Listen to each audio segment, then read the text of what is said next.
сәлеметсіздер ме балалар? Бүгінгі біздің сабағымыздың тақырыбы сан есім. Сабақтың мақсаты сөз таптарын сан есімді ажырату. Заттың санын, ретін білдіретін сөздерді сан есім деп атайды. Сан есімдерге қанша, неше, нешінші деген сұрақтар қойылады. Мысалы балалар, неше деген сұраққа 3, 4, 2 деп жауап бере аламыз. Ендеше балалар, жаттығуларға кірісейік. 22-ші жаттығу, мәтінді түсініп оқы. Саяхатқа шығу туризм дегенді білдіреді.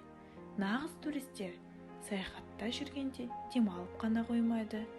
Сонымен қатар саяхат жасаған жерлері жайында егжей-тегжейлі білуге талпынады.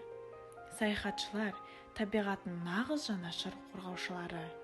Олар ағашты бекерден бекер кеспейді, от жақпайды, жас шыбықтарды сындырмайды, қайта табиғат зиянкестермен күрес жүргізеді.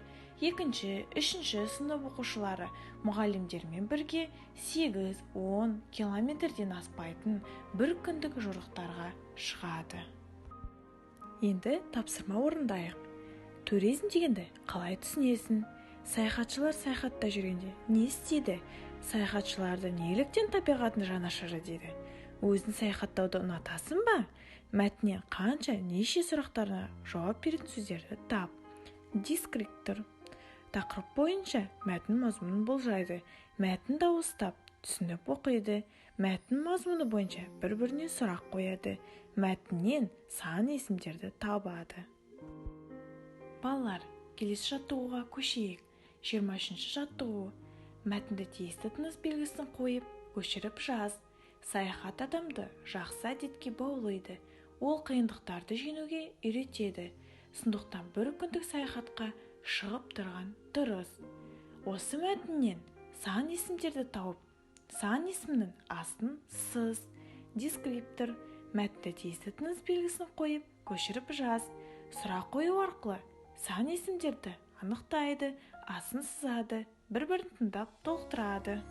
Бәрекелді балалар. Енді мына суреттерге мұқият қараңыздар. Келесі тапсырма 24-ші жаттығуды орындауға көмектеседі.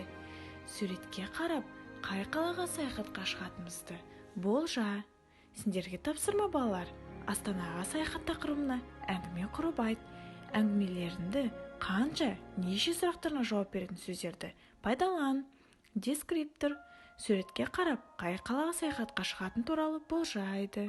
Астанаға саяхат тақырыбына әңгіме құрайды, сұхбаттасады, сан есімдер пайдаланып әңгімелейді, бір-бірін тыңдап толықтырады. Ендеше балалар, келесі тапсырмаға көшейік. 25-ші жаттығу ойлан тап деп аталады. Алғашқы түбір сөз аспан әлемінің бірі, екінші түбір сөз жорғаушылардың бірі. Екеуін қосып оқысаң, зиянкестің түрі шығады. Ендеше балалар, осы ойлан тапты табайық. Дескриптор. Өлеңді дауыстап оқиды. Түбір сөзді қосып, жұмбақтың шешуін табады. Сан есімдерді анықтайды. Балалар, жауабы не екен? Қоректілер. Дұрыс айтасыздар балалар. Онда сіздерге үйге тапсырма берейін. 25-ші жаттығу үйге